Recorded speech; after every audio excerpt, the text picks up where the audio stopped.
is evaluated for its quality, including tensile, strength, durability, suitability for various applications. Initial findings demonstrate the successful conversion of cogon grass into paper with properties comparable to conventional paper products. The process yields sheets with sufficient tensile strength and durability for everyday use. I like the presentation of the title From Grass to Paper, utilizing cogon grass as an eco-friendly alternative for paper production. Now, what is your motivation for you to pursue this study? Well, sir, our motivation is that looking in our planet today, we are currently experiencing global warming. One of the primary reasons is the deforestation of our forests today. And one of the primary reasons for deforestation is paper production. So, we aim to use cogon grass. It is an invasive species and commonly found anywhere to make paper, to be an eco-friendly alternative for paper production to help aid our tree conservation and help plan a more sustainable future. Why cogon grass? Because, sir, cogon grass is an invasive species. When cut, it has no use anymore, and it's considered a waste product. So we decided to use cogon grass to make it more useful and as the main material for our paper.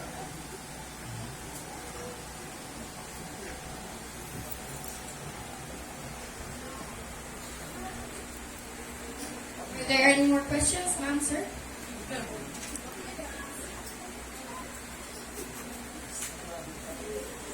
Okay, aside from producing paper, do you think that aside from producing paper out of the cogon grass, do you think that there is another kind of grass that can also be used as into paper?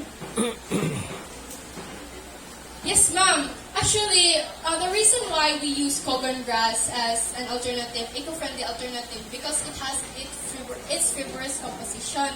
Because of its fiber, it can be made into paper. Not only paper, also eco bag, egg tray, those like that. And we know that maybe all types, if not all types of grass includes fiber in them, has that fibrous ingredient to them. So yes, ma'am. Anything we can say that anything that with paper, which if can be processed thoroughly, can be made into paper. Okay, thank you. And another question. What do you think is the amount, or in your study, what is the amount of cogon grass that you can produce one rim bond paper, something like that? One ring bond paper. In our study, we only harvested half a kilo of cogon grass, and that made 15 sheets, approximately 15 sheets, if not more. But if I would say it's hard to visualize, or it's hard to enumerate, but I can say that it only uses a small amount, I guess. But considering the high amount and the abundance of cogon grass, it won't be a hassle. So, is cogon grass still abundant in this place, or more of if, for example, no, if there is a certain kind of order that can order sila o pila ka sheets of paper from your production. Okay, do you think there is still enough cogon grass that can supply that amount of order? Mura maglisod pangita og cogon, mura magwa na. I totally understand your question, ma'am. But here we are to defend our project. Cogon grass, if you said that if someone or a organization perhaps can orders cogon grass paper from us, cogon grass is found anywhere. It is invasive, and because of its invasive qualities, it produces more quickly. If you say there's no more, you can't see more cogon grass, then don't plant cogon grass because cogon grass is it can spread anywhere. If you plant cogon grass in one specific area, it can produce to other surrounding area and invade those area. So we have to specifically or carefully find an area to farm this cogon grass and have an abundance of it, ma'am. So it's not a problem. Okay. So, can you show to us your product?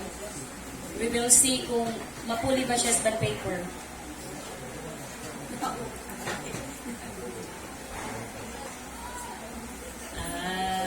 We would like to remind everyone, ma'am, that the process used for this is only the lowest process or the easiest process. So we didn't get those fancy machines that process the fiber content to make it more smooth. We only use a blender. So I understand if it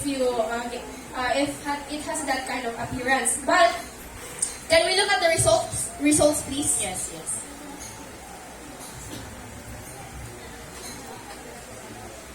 Siguro lang sa process. Process, no? Okay.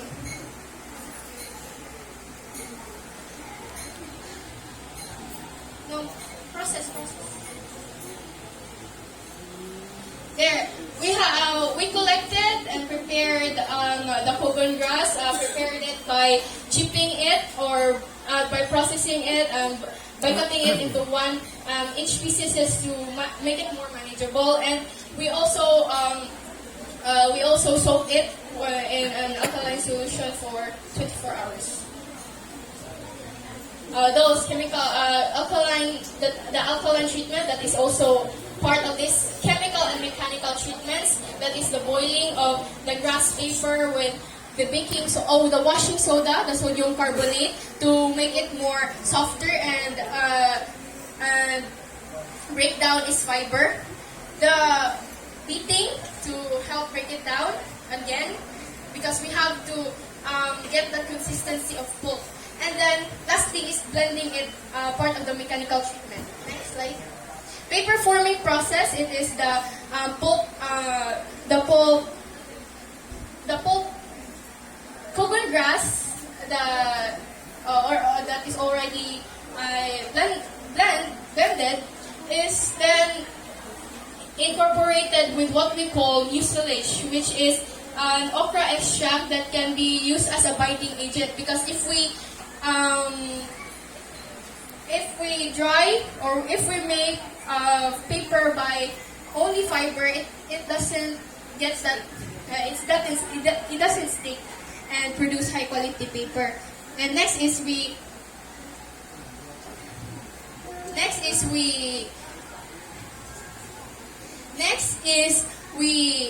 press it to absorb the water to help it dry. And we dried it. The last process is we dried it in any kind of, maybe sun dry, air dry, and UV. You can also use UV to make it more high quality. Next is the finished product and evaluation. We evaluated the paper for its quality by comparing it to traditional paper made from wood. So here we are, the painting testing. Next is the pencil drawing testing, ballpen drawing testing, and the writing testing. Now here we look at the results. Now, here is the results, ma'am. As you can see, durability, it is not that bad. resistant to bending and folding. Tears with moderate force. So you need a moderate force, not easy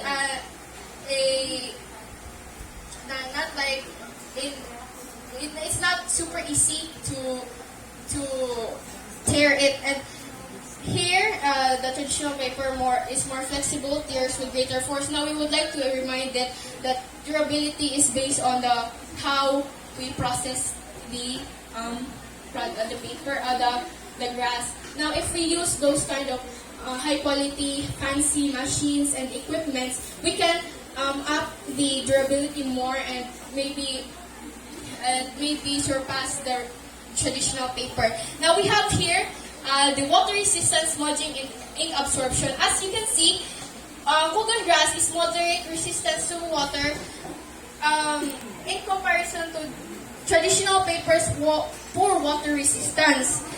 It has a slight smudging when wet. Observe when wet, only a slight smudge.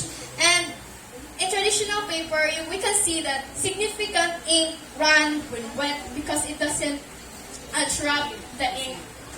And then here we have the smudging. Our paper has a more higher performance because of its minimal smudging. Ink dries very quickly because of its porous nature. Because of the pores, the water in the ink evaporates more quickly, leading to a more dry paper. Now here in the traditional paper, it doesn't have that kind of characteristics, so it only moderate. The ink takes longer time to dry. And here is the ink absorption, similar with the smudging. Our cogon grass absorbs ink well without significant lead through, and the traditional paper, some lead through, observed with markers.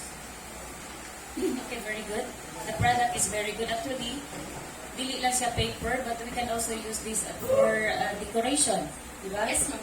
Sa tuwang mo siya as raw material for decorating your portfolio or sa portfolio sa mga teachers.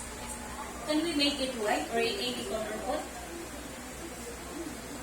Well, we can make it white, ma'am, with additives, with like carbon, with calcium carbonate. May additional na mga chemical. Yes, na additional chemical, but it doesn't pose any huge risk to the users because it is only.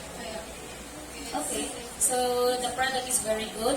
And also, ang cogon di ay kontra sa mga farmer, so nindot kayo ang iyang result. Yes, that was one of our primary reasons, ma'am, is to help the agriculture. Yes. And not just, mahalin man sa ang cogon na atok, di ba? Yes, ma'am. Hindi man yun siya, actually wala siya gamit. Ginamit siya as atok sa mga native na mga houses, na mga resorts na nagamit sila mga ng cogon. And also, papers na nila. So, congratulations sa inyong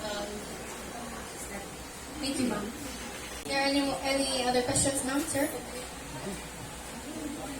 But at least now we understand that cogon can be a good source for, or alternative source for paper making. Or for paper, sorry. Okay.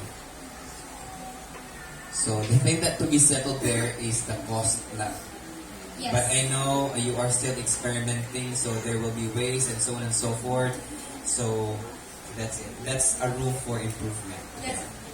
Okay. So thank you. Ma'am, any Additional, do you think, di ba, cogon looks like rice? Pero pareha lang sila, di ba, venated ang ilang kanang leaves. Kana bitang mga rice straw, kanang mga dagami. Oh. And there are waste also, and agriculture. Do you think magamit po siya as a source in making paper?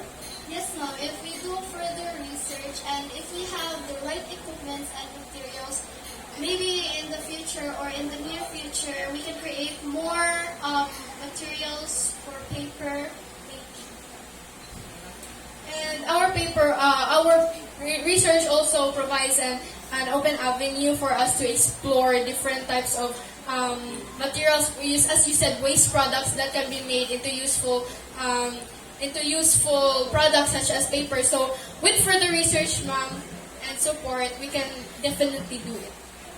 Okay, salamat. And yeah, we look forward for your innovative mga procedures in order to make it cheaper, siguro, mas anindot compared to our papers now which are present today.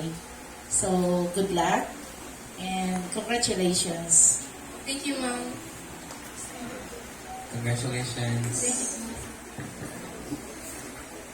Any questions? You don't want to go? Or you want more questions? Hey, thank you. Grade 7 as a student.